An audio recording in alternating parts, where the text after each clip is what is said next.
Bonjour, on se retrouve pour la vidéo sur mon premier trimestre de grossesse et en fait même un petit peu avant parce que pour moi l'histoire ne commence pas en fait au début du premier trimestre, elle commence bien avant, au moment où il y a un désir d'enfant et où il y a essai d'avoir un enfant.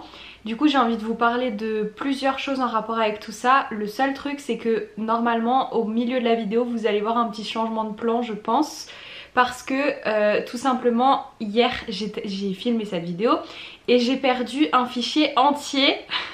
La première demi-heure de tournage est partie aux oubliettes. Je ne sais pas pourquoi, je ne sais pas comment, ça m'énerve un petit peu parce que j'avais dit beaucoup de choses. Alors j'ai repris le script et on va essayer de reprendre tout ça dans l'ordre en espérant que cette fois je perde pas le fichier surtout. D'abord c'est une vidéo que j'ai beaucoup hésité à faire parce que forcément ça relève de quelque chose qui est très personnel, un premier trimestre de grossesse où le désir d'enfant, la conception, tout ça c'est assez perso, privé, intime, et il y a toujours cette frontière dont je vous parlais dans la première vidéo que j'ai fait sur cette chaîne qui est un petit peu difficile à établir entre ce qui est partageable et ce qui au contraire doit être gardé pour moi, pour nous. Et finalement je me suis quand même décidée à la faire parce que c'est le genre de vidéo que j'ai énormément consommé. Il y a beaucoup de questions que je me suis posées et auxquelles j'aurais aimé avoir des réponses dans des vidéos comme celle-ci tout simplement, et je pense que c'est important en fait d'en parler puisque comme chaque expérience est carrément unique, et ben plus il y a de témoignages, plus il y a de partage d'expériences et plus il y a de chances que quelqu'un s'y retrouve dans l'un ou l'autre témoignage. Donc je pense que c'est quand même important à transmettre. Après il y a plein de façons de prendre les choses, dans le sens il y a des gens qui vont peu se renseigner parce que justement ça les effraie d'avoir beaucoup de témoignages et d'expériences de vie, parce que du coup ils prennent le pire et ils s'imaginent le pire. Moi au contraire, multiplier les expériences, les témoignages, et quand je parle de témoignages, je parle de témoignages autant de professionnels de santé, des médecins, des gynécologues, des sages-femmes ou autres, autant de témoignages de parents ou de futurs parents. Parce que ça m'a permis d'avoir un panel assez large, de me faire une idée assez globale, et en fait finalement j'avais plus peur de rien parce que j'avais l'impression de savoir suffisamment de choses, d'être suffisamment armée. Pour moi, le savoir, c'est vraiment le pouvoir, et la seule chose qui peut éloigner la peur, c'est la connaissance. C'est des phrases qui sont un peu bateaux, mais que je trouve très vraies, et ça a été ma manière à moi En fait, j'avais un besoin de m'informer pour n'avoir peur de rien, parce que j'avais les armes pour affronter tout ça. Même si j'étais pas spécialiste dans tous ces domaines, mais j'appréhendais pas les choses d'une manière on va dire angoissée ou autre, parce que j'avais déjà entendu des mots par-ci par-là, parce qu'il y avait des choses que je savais déjà à peu près à quoi ça correspondait et tout, donc je stressais pas plus que ça. Et même au niveau de mes rendez-vous médicaux, ça m'a permis d'y aller beaucoup plus sereine parce qu'il y avait plein de mots, de concepts, de choses dont j'avais déjà un minimum de connaissances. Ça me permettait aussi de poser des questions beaucoup plus précises à mes professionnels de santé, et ça nous faisait avancer plus efficacement en fait. Donc on va en revenir à la chronologie des faits maintenant que tout ça c'est dit. Pour avoir ce test positif, il faut déjà vouloir un enfant. En tout cas dans notre cas ça n'a pas été une surprise, ça a été une volonté. Donc il s'agit de prendre le sujet en main on va dire pour arriver à ce stade. Donc la première chose c'est le désir d'enfant, et donc forcément c'est énormément de discussions dans un couple, que ce soit avant le mariage, pendant le mariage, pendant tout ce processus. C'est trop important de communiquer, il y a énormément de questions à se poser. Quel genre de parent est-ce qu'on désire être, qu'est-ce qu'on imagine en fait pour notre future famille et tout. Pour ma part ça a surtout été de la logistique au début. Financièrement, est-ce qu'on est capable d'assumer un enfant, et où est-ce qu'on va le mettre dans l'appartement, budgétisation, imaginer la vie, à quoi elle va ressembler ensuite, est-ce que finalement notre vie est adaptée à ça, ou est-ce qu'au contraire on doit adapter notre vie à ça. Enfin il y a plein de choses, ça vient chambouler plein de choses, donc forcément il y a plein de questionnements qui vont avec. Et suite à ça on a eu un rendez-vous avec une sage-femme. Ça peut se faire aussi il me semble avec un gynécologue, mais nous pour le coup on a choisi une sage-femme Peut-être que je vous ferai une vidéo sur comment et quelle profession, enfin pas quelle en donnant les noms, mais de quelle manière est-ce qu'on a choisi les professionnels de santé qui nous suivent pour tout ça. Parce que je trouve qu'il y a plein de critères et c'est pas forcément évident de trouver chaussure à son pied. Et nous pour le coup on a vraiment eu... alors je veux pas dire beaucoup de chance parce que finalement on l'a provoqué dans le sens où on a vraiment cherché et fait en sorte de trouver les bonnes personnes pour nous. Et j'essaierai de vous expliquer comment peut-être dans une autre vidéo. Mais en tout cas, on a trouvé une sage-femme avec qui faire un rendez-vous, ce qu'on appelle un rendez-vous de préconception, donc avant la conception. La première chose, c'est que pour nous, c'était une façon de marquer la date du début des essais pour avoir un enfant. Et c'est aussi un rendez-vous pendant lequel on va étudier un petit peu le profil médical de chacun d'entre nous, notamment au niveau des pathologies familiales, pour voir quels sont les potentiels risques ou les choses qui seront à plus surveiller et tout pendant la grossesse par rapport à nos antécédents médicaux à nous ou à nos familles. Donc ça c'était un premier côté très intéressant parce que des fois il y a des mélanges qui peuvent... pas forcément créer des problèmes, mais il y a des mélanges qui peuvent faire en sorte qu'il y a des risques plus grands sur certains domaines. Par exemple, si dans nos deux familles il y avait des pathologies cardiaques, et ben le cœur du fœtus serait beaucoup plus suivi que dans des familles où il n'y a rien du tout. Parce que là, dans ce cas, il n'y a pas de risque particulier, donc il y a un suivi classique. C'est un exemple parmi tant d'autres, ça marche avec plein d'autres maladies héréditaires ou autres. Et ça c'était un pan vachement intéressant je trouve. Et ce qui était aussi intéressant dans ce rendez-vous, c'est que directement on a pu discuter de ok, en cas d'infertilité qu'est-ce qui se passe, à partir de quand est-ce qu'il y aura une action de la médecine pour nous aider ou pas. Et donc à ce moment là ce que la sage-femme nous avait dit c'est que pour nos profils, notre âge et nos... pas spécialement de maladies particulières qui feraient que il n'y aura pas de prise en charge de tout ce qui est hôpital pour l'infertilité et tout avant 1 an d'essai.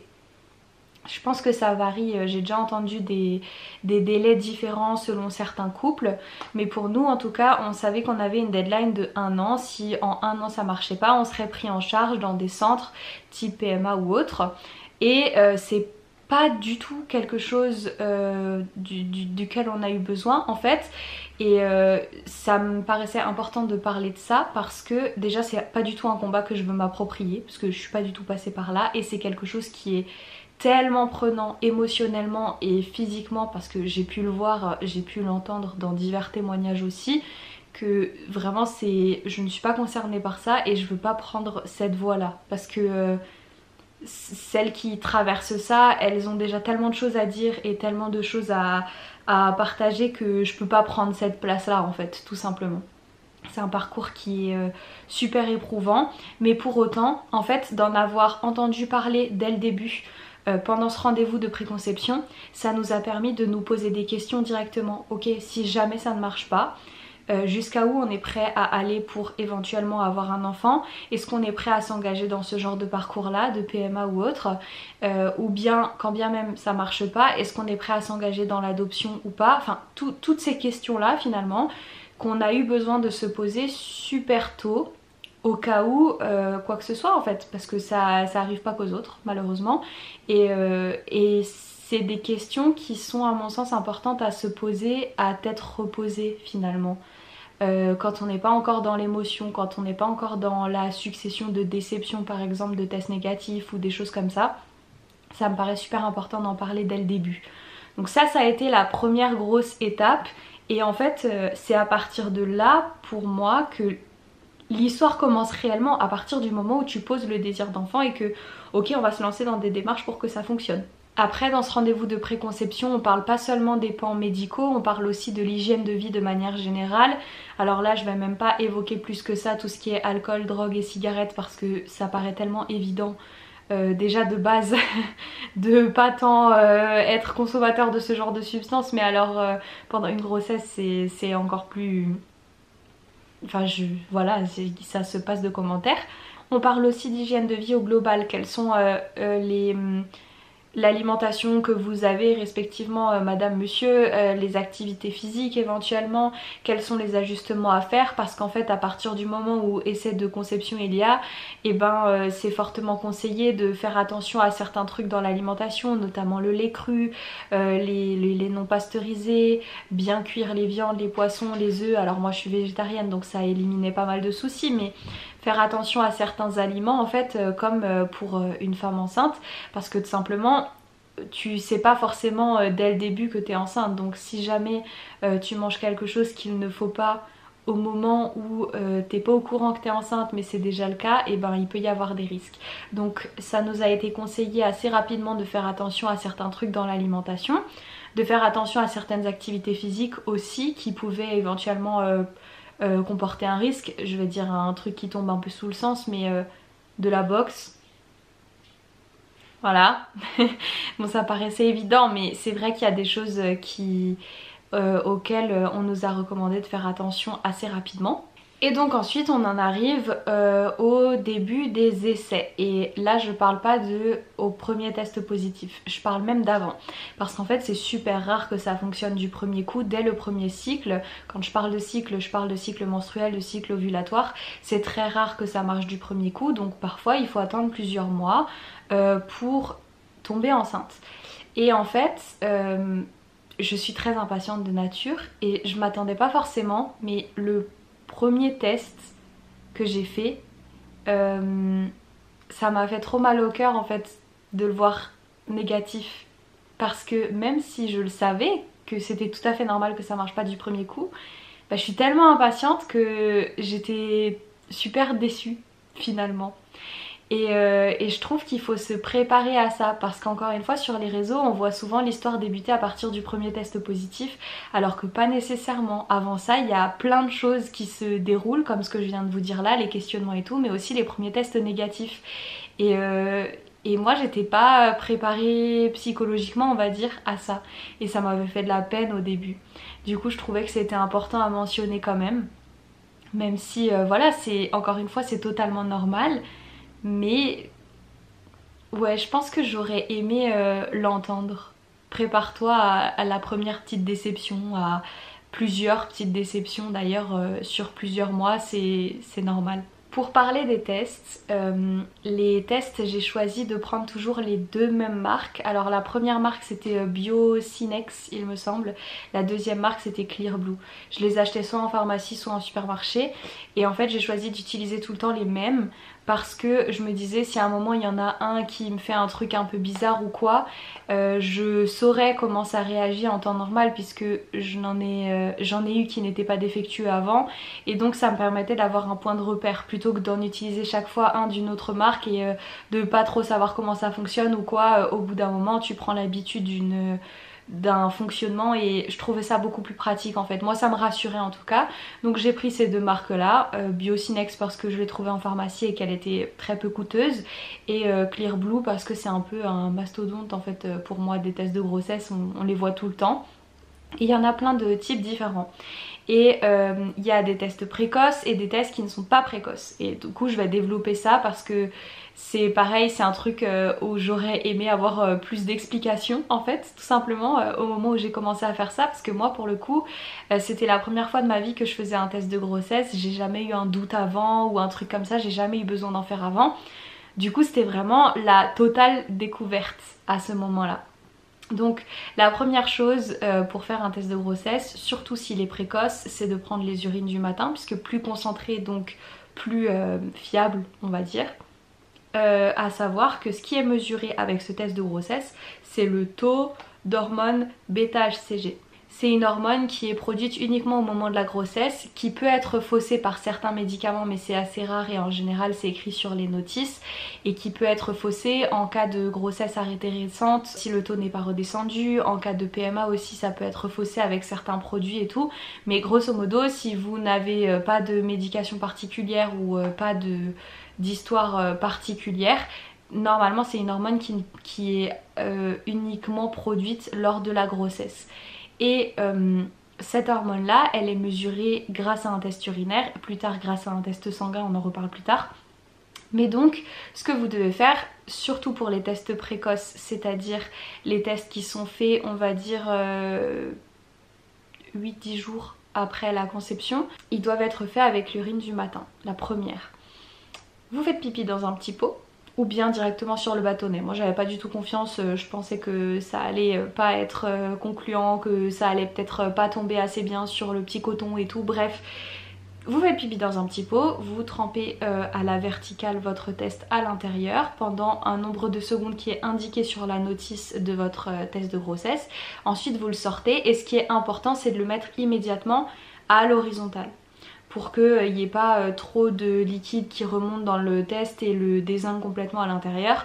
Pour que le résultat reste fiable, il faut tout de suite le poser bien à l'horizontale et le laisser tranquille pendant le temps qui est demandé sur la notice. Chaque test a ses règles différentes de temps, etc. Il suffit de la lire, en général c'est assez clair. Et après ce temps-là, vous avez ou pas une ou deux barres qui s'affichent et qui va vous donner le résultat. En général, les 2 barres, ça veut dire que ça a fonctionné, vous êtes enceinte, et une seule barre, ça veut dire que ça n'a pas fonctionné. Mais il se peut que sur le moment vous ne voyez pas la 2e barre et que quelques jours plus tard vous refassiez un autre test et qu'il y ait une 2e barre. C'est tout à fait possible aussi. A noter que pour les tests précoces, en général, ils réagissent à partir de 10 UI d'hormones β-HCG. UI c'est unité internationale. Moi je m'attendais à milligrammes, millilitres ou quoi, j'ai trouvé que c'était unité internationale. Je ne saurais pas vous dire exactement à quoi ça correspond, mais ce que vous devez retenir c'est que le test précoce devient positif à peu près à 10 UI, alors qu'un test non précoce devient positif à peu près vers 20-25 UI. Ce taux là il est atteint à peu près au moment où vous êtes censé avoir vos règles et que du coup vous avez du retard. Donc les tests précoces c'est avant le retard de règles, les tests pas précoces c'est après le retard de règles. A noter que cette hormone de grossesse elle augmente au fur et à mesure des jours, parfois du jour au lendemain elle peut quasiment doubler. Et elle augmente significativement jusqu'à à peu près 12-13 semaines aménorrhées. Semaine aménorrhée ça veut dire semaine sans règles. C'est de cette façon-là que sont calculées les grossesses la plupart du temps. Semaine de grossesse et semaine aménorrhée. En gros, vos dernières règles sont datées du 1er juillet. Et ben vous ovulez à peu près, c'est pas tout à fait exact, mais vous ovulez à peu près vers le 15 juillet. Donc potentiellement d'ici la fin du mois, quand vous êtes censé avoir à nouveau vos règles vers le 28 juillet, si vous avez un cycle qui rentre parfaitement dans les clous et qui est la parfaite représentation de la théorie, alors que dans la pratique il y a des cycles qui sont plus ou moins longs, des règles plus ou moins longues et tout. Admettons le 28 vous êtes censé avoir vos prochaines règles, et ben à ce moment là vous allez pouvoir faire votre test de grossesse non précoce pour voir si vous êtes enceinte ou pas. Donc vous serez à ce moment là enceinte de 4 semaines aménorrhées ou 3,5 aménorrhées.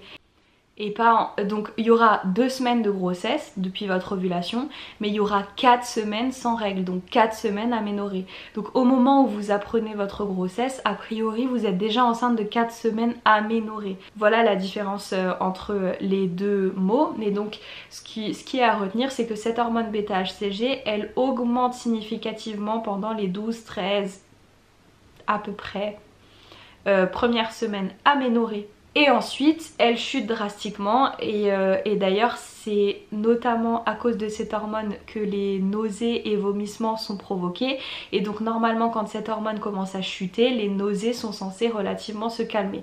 C'est encore une fois pas forcément une science juste dans le sens... ça reste théorique et chaque expérience est différente, mais c'est cette hormone là qui crée beaucoup de chamboulements dans le corps mais qui est absolument nécessaire pour le développement de l'embryon, etc. Et donc c'est très important de ne pas faire ce test avant les 8 à 10 jours post-conception. C'est-à-dire que entre le moment où il y a un rapport et le moment où vous faites le test, il peut pas y avoir moins de 8-10 jours parce que ça ne peut pas fonctionner. Et pour vous expliquer pourquoi ça ne peut pas fonctionner, je vais essayer de vous faire un petit cours d'anatomie. C'est très marrant parce que c'est un truc que j'ai expliqué à mes élèves du coup, parce que forcément au moment où je leur ai annoncé, ils ont eu plein de questions super pertinentes parce que ils sont quand même assez grands. Moi j'avais des collégiens, donc en 4e, 3e, ils sont capables de comprendre certaines choses et de poser des questions bien précises puisqu'ils ont déjà eu des cours en rapport avec la reproduction, avec le cycle menstruel, avec plein de choses de ce genre, l'anatomie et tout. Donc c'est un truc que je trouve hyper intéressant à expliquer, hyper important à expliquer aussi, parce que j'ai déjà pu voir des témoignages de personnes qui essayent et puis 2-3 jours après ils font un test, il est négatif et puis mince, bah voilà, tant pis. Ben non, pas forcément. Ton test il peut pas être positif 3 jours après, parce que ce qui se passe grosso modo, c'est que entre le moment de la conception, entre le moment du rapport et le moment de la conception, il peut y avoir quelques jours. C'est-à-dire que au moment du rapport, il va y avoir libération de spermatozoïdes dans le corps de la femme. Ces spermatozoïdes doivent faire tout un chemin pour rencontrer un ovule. Une fois qu'ils se rencontrent, ils vont commencer à plus ou moins se transformer, se démultiplier, fabriquer des cellules en fait. Il y a un petit embryon qui va se former, les cellules se démultiplient et tout au long de leur démultiplication, elles vont faire tout un chemin dans l'appareil reproducteur féminin. C'est-à-dire que l'embryon, pour pouvoir devenir ensuite un fœtus, il a besoin de se nicher dans l'utérus. Sauf que la rencontre va se faire beaucoup plus haut. Donc il faut qu'il descende toute la trompe et qu'ensuite il arrive dans l'utérus, cet petit embryon, pour se fixer dans l'utérus et devenir à ce moment-là, je vous afficherai le nom à l'écran parce que j'ai oublié le vocabulaire, et c'est ce morceau-là, cette étape-là qui va commencer petit à petit à créer cette hormone β-HCG dont on parlait tout à l'heure et qui est dépistée par ce test urinaire. Ce n'est qu'à ce moment-là que cette hormone peut se fabriquer. Donc si le test de grossesse il est fait pendant que cet embryon descend dans la trompe pour aller se nicher dans l'utérus, le test ne peut pas être positif. Et pourtant ça ne veut pas dire que cet embryon n'existe pas, c'est juste qu'il n'a pas encore fini son chemin. Et ce chemin il prend à peu près, allez je vais prendre une fourchette large, 6-10 jours, on va dire 8 jours à faire le voyage et à s'implanter. Le moment où il s'implante dans la paroi de l'utérus, on appelle ça la nidation. Cette nidation là, elle peut être parfaitement indolore, mais elle peut aussi faire une sensation en fait, c'est-à-dire que certaines femmes peuvent ressentir comme un pincement ou quelque chose en tout cas qui travaille au niveau de l'utérus. Pour les personnes qui ont l'habitude de bien ressentir leur utérus, notamment au moment des règles, si vous sentez bien les contractions arriver ou des choses comme ça, contractions de l'utérus au moment des règles. En tout cas, si vous êtes bien connecté à ce qui se passe au niveau de vos appareils reproducteurs, peut-être que vous sentirez un espèce de pincement, plus ou moins fort, ça dépend. Une douleur aussi, ça peut. Enfin, il y a des manifestations physiques en gros qui peuvent se faire ressentir. Et parfois vous pouvez ne rien ressentir du tout. Ça veut pas dire que la nidation ne s'est pas faite, ça veut juste dire que pour vous ça a été indolore. Et il peut aussi à ce moment-là y avoir des petits saignements, on appelle ça les saignements de nidation. Encore une fois, ça veut pas dire que vous êtes sur le point d'avoir vos règles, ça peut être le cas, mais c'est pas forcément le cas. C'est juste que cet embryon, il va se poser sur une paroi et s'accrocher sur une paroi. Et donc je fais le lien avec anatomiquement les règles.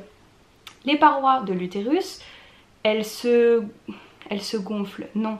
La muqueuse, elle devient beaucoup plus épaisse tout au long du cycle pour que justement cet embryon puisse se nicher sur la paroi.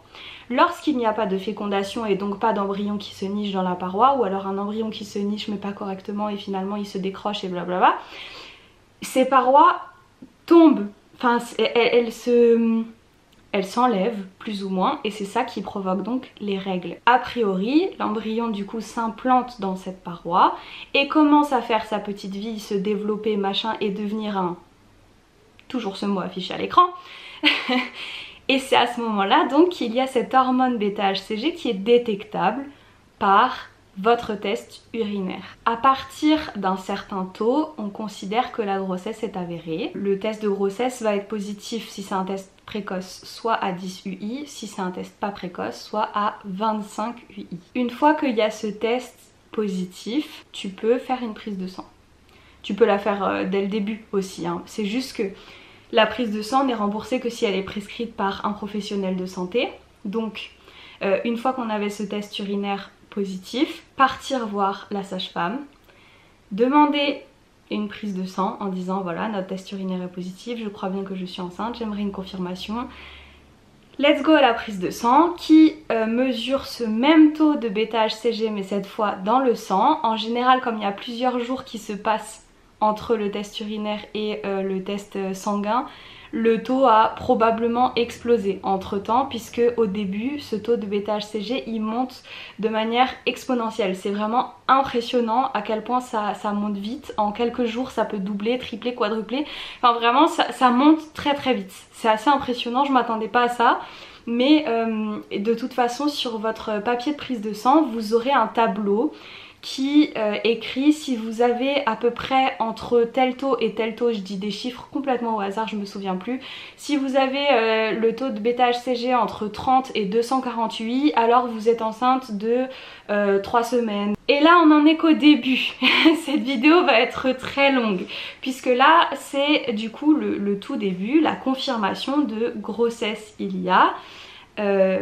Let's go, c'est parti, on va devoir commencer tout un tas de trucs et vivre tout un tas de trucs pour ce premier trimestre de grossesse. Donc je vais laisser complètement de côté toute la partie médicale, ça veut dire quels sont les examens qu'on a dû faire, quelles sont les prises de sang, rendez-vous médicaux et tout ça j'en parlerai, j'essayerai d'en parler du moins dans une vidéo dédiée de quels sont les examens médicaux que j'ai vécu. Le premier trimestre c'est le plus, je dirais le plus éprouvant, mais en fait non parce qu'il y a chaque trimestre à sa dose, mais c'était disons éprouvant par rapport aux autres plutôt que par rapport à moi-même. On va commencer par le niveau psychologique.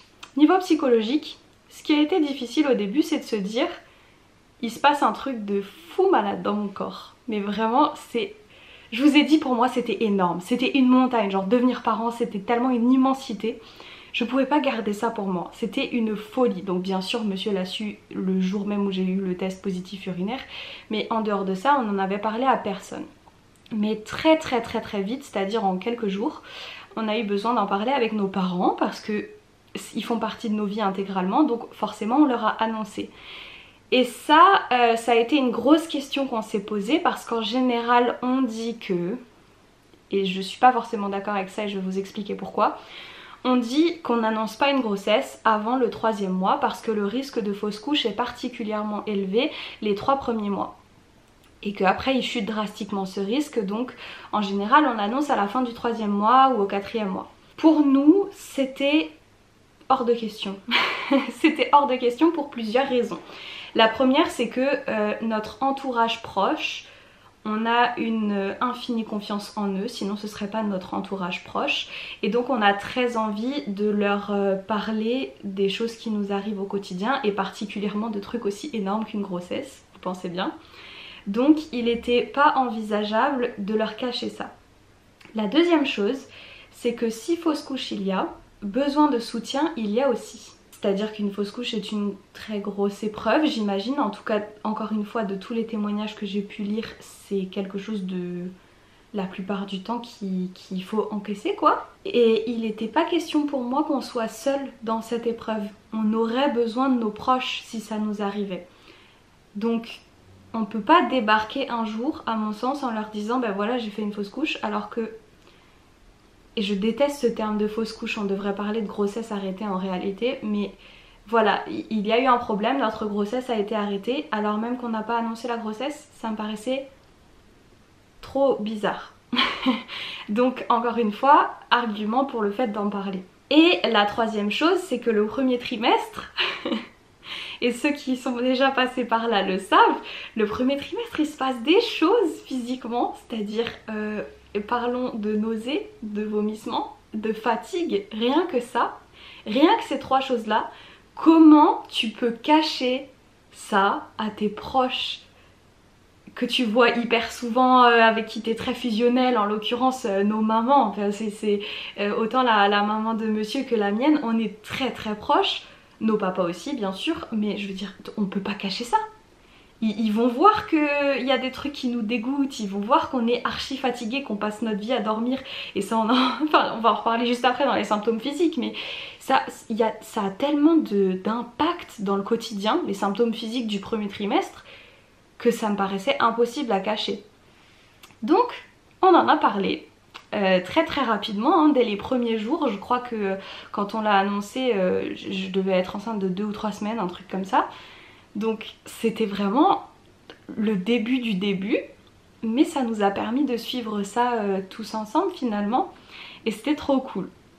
Donc ça a été notre décision, qui n'était pas forcément très conventionnelle on va dire, mais qui me paraissait importante parce que quand bien même cette grossesse s'arrêterait, elle a existé, cet enfant a existé, et je me voyais pas faire comme si c'était pas le cas. Donc on en a parlé. Et ça a été une super décision que je regrette absolument pas. J'en ai parlé à énormément de personnes pendant le premier trimestre. On a eu beaucoup de chance, c'est qu'il n'y a pas eu de grossesse arrêtée, il n'y a pas eu de problème majeur au cours de ce premier trimestre. Donc finalement, à part les symptômes de grossesse qu'on va enfin évoquer maintenant, il n'y a pas eu particulièrement de problème. Maintenant, si on parle niveau symptômes côté mental, c'était un chamboulement énorme. J'ai fait une espèce de boulimie d'informations, comme je vous disais tout à l'heure. Alors elle avait déjà commencé pendant la conception, hein, je lisais déjà énormément pendant la conception et tout. Cette boulimie d'informations, elle a continué tout au long du premier mois et même du premier trimestre de manière générale. Ça m'a permis d'être rassurée sur plein de points et finalement d'aborder aussi mes rendez-vous médicaux avec plus de sérénité. Mais mentalement, c'était épuisant, parce que du coup je me posais des questions tout le temps, et quand je me pose une question j'ai besoin de chercher la réponse immédiatement, je peux pas attendre. Donc mon esprit était absolument omnibulé par ça. Je n'avais pas d'autre sujet dans la tête que cette grossesse et cet enfant à naître, et en fait c'était un peu cette impression que tout ce qui parle d'autre chose que de ça, ça rentrait par une oreille, ça sortait par l'autre. Je n'arrivais plus à accrocher sur d'autres sujets que ça. J'avais du mal à parler d'autres sujets que ça. Et je pense que ça pouvait être difficile peut-être pour mon entourage parfois, parce qu'il me parlait de trucs et j'arrivais pas à connecter. Mais parce que vraiment mon cerveau n'accrochait pas. Des fois je comprenais pas ce qu'on me disait parce que j'étais tellement ailleurs dans la discussion.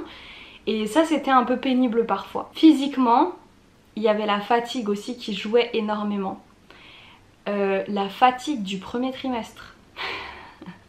Alors on en parle, on en fait des blagues sur les réseaux sociaux, on est plus ou moins prévenu, mais on n'est pas prévenu. On peut pas s'attendre. On peut pas s'attendre à quel point la fatigue du premier trimestre. C'est-à-dire que, donc je suis prof, le temps de la récréation, je pouvais faire une sieste le matin, alors même que j'avais dormi 12 heures la nuit ou même parfois plus. Le soir, je pouvais m'endormir à 18 h et dormir jusqu'au lendemain matin, sans aucun problème. J'étais fatiguée tout le temps. Quand on me parlait le soir à 17-18 h, avoir une discussion avec moi, c'était dur. Les réunions de travail à 17 h 30, c'était dur. J'étais fatiguée à un point, je saurais même pas vous expliquer, je n'ai jamais été fatiguée comme ça de ma vie. Je pouvais m'endormir en littéralement 2 minutes. Il m'est arrivé de mettre un plat au micro-ondes pendant 1 minute 30, de me poser sur le canapé et de m'endormir avant la fin du micro-ondes. Et ça m'est pas arrivé juste une fois, ça m'est arrivé plein de fois. J'étais épuisée et morte, fatiguée à un point, et c'est là où vraiment on s'est rendu compte à la maison de l'importance d'être deux, parce que pendant cette période-là, si monsieur n'avait pas été là pour assurer 100% de mes tâches plus ses tâches à lui à la maison, notre maison aurait été une catastrophe. C'est-à-dire qu'on se partage les tâches ménagères assez équitablement, on va dire, au quotidien. Mais là, il a assuré ses tâches plus les miennes parce que je ne pouvais juste pas les faire. Et c'était pas une question de volonté, c'était une question de je voulais les faire, mais je m'endormais avant même d'avoir le temps de me lever pour aller les faire. C'était une catastrophe. Et c'était hyper déstabilisant parce que finalement j'avais l'impression de rien faire d'autre de ma vie que aller à l'école pour travailler, de temps en temps lire des petits trucs, ce que je vous ai dit, ma boulimie d'informations juste avant, et en dehors de ça, c'était que dormir. Je mangeais dès que je rentrais du travail, parfois à 17h30 je prenais mon repas du soir parce que je savais très bien que j'allais m'endormir et que j'allais m'endormir le ventre vide et que je me réveillerais pas pour manger. Déjà que manger c'est pas forcément évident au cours du premier trimestre. Et justement parlons-en, la nourriture j'ai pas eu spécialement de dégoût ou d'envie complètement folle, il y a eu des trucs dont j'ai raffolé beaucoup plus mais sans que ce soit démesuré ou étrange. J'avais super envie de fruits et de légumes, de trucs frais à croquer, je sais pas, des concombres, des cornichons, des jus d'orange, des trucs juteux et frais. Mais j'avais pas spécialement de gros dégoûts, j'avais pas des trucs que je pouvais pas sentir, de trucs que je pouvais pas cuisiner. Par contre des nausées, je me suis sentie nauséeuse tout un tas de fois. Il y a plein de fois où je me sentais vraiment pas bien, où je me sentais malade, où je me sentais pâteuse et tout. Vomissements très peu, mais ça m'est arrivé quand même quelques fois, mais ça allait, c'était gérable. Et en ça j'ai beaucoup de chance parce qu'il y a des femmes, j'ai vu des témoignages autour de moi dans nos proches qui me disaient j'ai vomi pendant 4 mois non-stop, j'étais au bout de ma vie, j'ai perdu tant de poids et tout. Moi franchement ça n'a pas été le cas, j'ai eu pas mal de chance, mais c'est quand même un truc à gérer dans le sens les nausées sont présentes et il faut les manager pour que ça n'arrive pas jusqu'au vomissement. Finalement, moi c'était un peu ça le truc, c'est je me lève, il faut immédiatement que je mange, parfois même il faut que je mange avant que je pose un pied par terre parce que sinon je vais me sentir vraiment pas bien. Donc heureusement encore une fois j'ai un super monsieur qui pouvait m'emmener des trucs à côté du lit pour que je puisse manger, ou sinon je me préparais la veille au soir une biscotte ou un truc sur la table de nuit à croquer dès le matin. C'est un moment où j'ai abusé des pommes-potes parce que il y avait parfois que ça qui passait et qui permettait de me donner un peu d'énergie, quand même un peu de sucre. Ouais, le premier trimestre c'est étrange. Et surtout psychologiquement, le premier trimestre il y a un truc dans ton ventre que tu dois protéger du monde entier, que tu dois protéger de n'importe quel risque.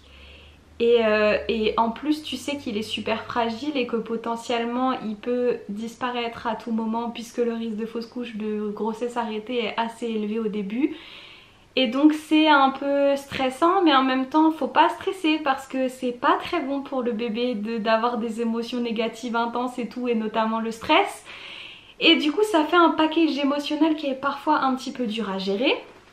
Donc ouais, c'était pas toujours super évident. C'était super gérable grâce au fait qu'on était deux et que, et je le redis encore 50 milliards de fois, c'est monsieur qui m'a vraiment porté pendant tout ce premier trimestre, que ça soit émotionnellement ou physiquement, que ça soit au niveau de la fatigue, de l'alimentation, de tout ce que je pouvais ressentir comme émotion. On en a énormément parlé.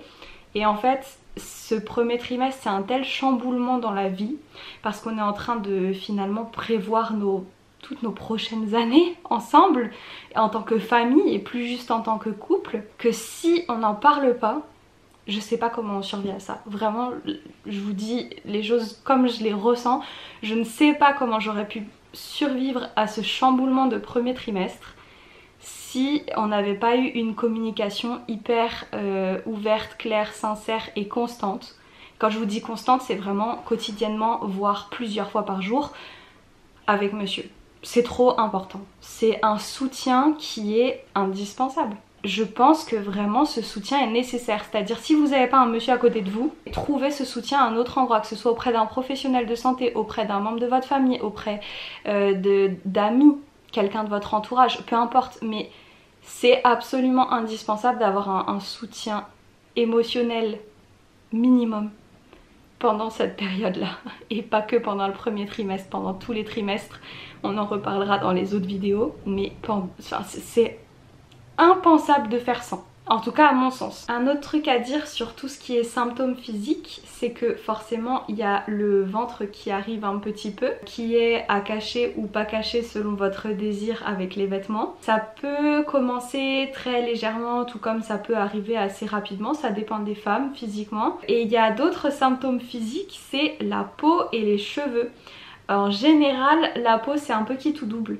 Soit vous avez une super peau, soit c'est la cata avec l'acné, c'est normal, c'est hormonal, ça va partir ensuite, ça va s'améliorer ensuite. Mais c'est normal en fait d'avoir des réactions physiques. Et les cheveux en général, grâce aux hormones, il y a moins de chute de cheveux tout simplement. Donc vous avez une impression de cheveux beaucoup plus épais qui va partir après l'accouchement, puisque la chute de cheveux d'après accouchement elle claque un petit peu paraît-il aussi. Mais en gros vous perdez moins vos cheveux, donc vous avez beaucoup plus de masse, ce qui est normal aussi. Et ça j'ai bien aimé le savoir à l'avance, parce que quand d'un coup la peau elle se met à avoir plein de boutons, ou quand les cheveux commencent à changer de volume, de texture ou autre, on se pose forcément des questions. Et donc pareil, c'est des choses que j'ai apprécié savoir à l'avance, de pouvoir le constater en disant ok oui c'est normal. C'est pareil pour les ongles, c'est la même chose que les cheveux, hein. Les ongles sont beaucoup plus forts, moins cassants, tout pousse plus vite. Les ongles, les cheveux, les poils, forcément c'est hormonal, c'est normal, ça fait partie du package. Il n'y a pas de souci avec ça. Et enfin, toujours dans le côté physique, on peut éventuellement parler du masque de grossesse. Moi j'ai pas été touchée par ça, mais on peut avoir la peau qui fonce, notamment dans le visage. Pas forcément au premier trimestre, ça peut être plus tard, mais ça peut arriver aussi au premier trimestre. La peau qui a des taches ou qui est plus foncée. Il peut aussi y avoir une ligne sur le ventre qui est un peu plus teintée. Certaines parties du corps qui peuvent être plus teintées, notamment l'intimité, ça peut arriver. Il n'y a pas forcément le package, peut-être vous n'allez pas du tout avoir aucun de ce que je viens de vous dire niveau teinte de peau, ou peut-être que vous allez avoir tout le package. Voilà, c'est pareil, c'est un truc qui m'inquiétait beaucoup, surtout que moi j'ai été enceinte pendant l'été, donc le masque de grossesse il peut se renforcer avec l'exposition au soleil. Et ça c'est un truc que j'ai découvert à mes dépens, c'est-à-dire que avant l'été, vers la fin du printemps, j'étais déjà pleine de coups de soleil au niveau du visage. Donc après, croyez-moi que je me suis plus exposée sans crème solaire au visage. Déjà je m'expose pas sans crème solaire normalement, mais disons que au mois d'avril il y a quand même peu de chances que tu te prennes un coup de soleil du futur comme si t'étais en pleine canicule en août. Mais c'était le cas parce qu'en fait la peau est beaucoup plus sensible. Protégez-vous dès le début. Pour moi c'était vraiment dès le premier coup de soleil, il n'y avait plus de sortie sans SPF sur le visage. Franchement je m'attendais pas à ça.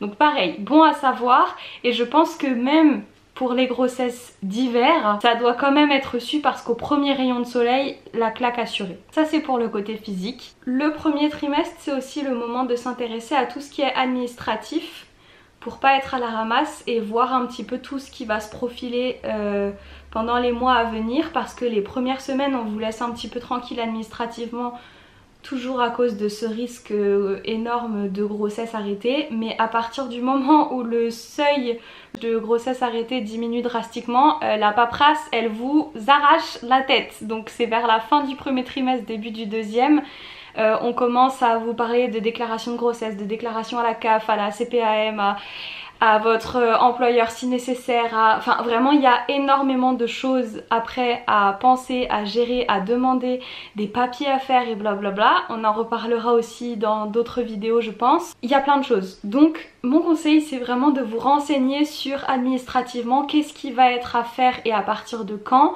pour ne pas louper le coche, parce que des fois si vous loupez le coche ça peut avoir des conséquences sur votre prise en charge. Et en général toutes ces conséquences sont d'ordre financier.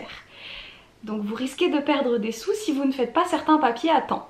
C'est pour ça que je vous conseille de vraiment, si vous vivez en France du moins, hein, moi tout ce que je vous parle côté médical et administratif, je vous parle de la France parce que c'est là où je vis et donc c'est là où j'ai eu des démarches à faire. On a quand même la chance du coup en France d'être relativement très bien pris en charge lors d'une grossesse. Donc il y a peu de choses que vous avez à financer, en tout cas peu de choses obligatoires ou fortement conseillées que vous avez à financer. Autant en profiter et pouvoir faire les papiers à temps pour avoir le moins possible à payer parce qu'en fait c'est super cher. Voilà, donc ça c'était le dernier truc je pense que j'avais à dire sur le premier trimestre. Et je pense qu'on a fait le tour pour le premier trimestre, c'est déjà pas mal. Je pense que ça a dû être très très long, mais c'est vrai qu'il y avait beaucoup de choses à éclaircir on va dire dès le début parce que il y a beaucoup de questionnements qui ont lieu avant la grossesse, pendant la conception et au tout début de la grossesse qui me paraissait indispensable à aborder parce que pour moi ça fait complètement partie du processus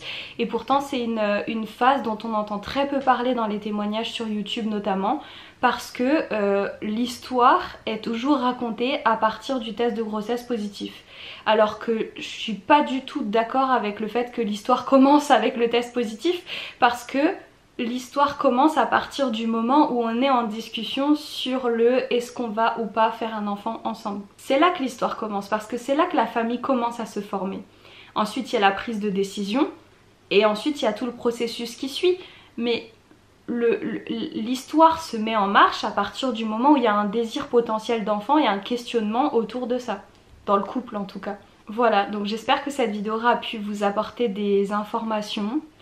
Aura pu peut-être vous faire vous poser des questions parce que je trouve que c'est trop important. Vraiment, c'est un processus qui est à la fois magique et à la fois immense, énorme et ouais, c'est toujours cette histoire de cette montagne qui vous arrive en pleine figure, mais d'un autre côté, en s'y préparant, en s'interrogeant, en se posant des questions, en mettant des choses en place, ben cette montagne elle devient peut-être moins impressionnante et j'espère que ça aura pu être le cas grâce à cette vidéo.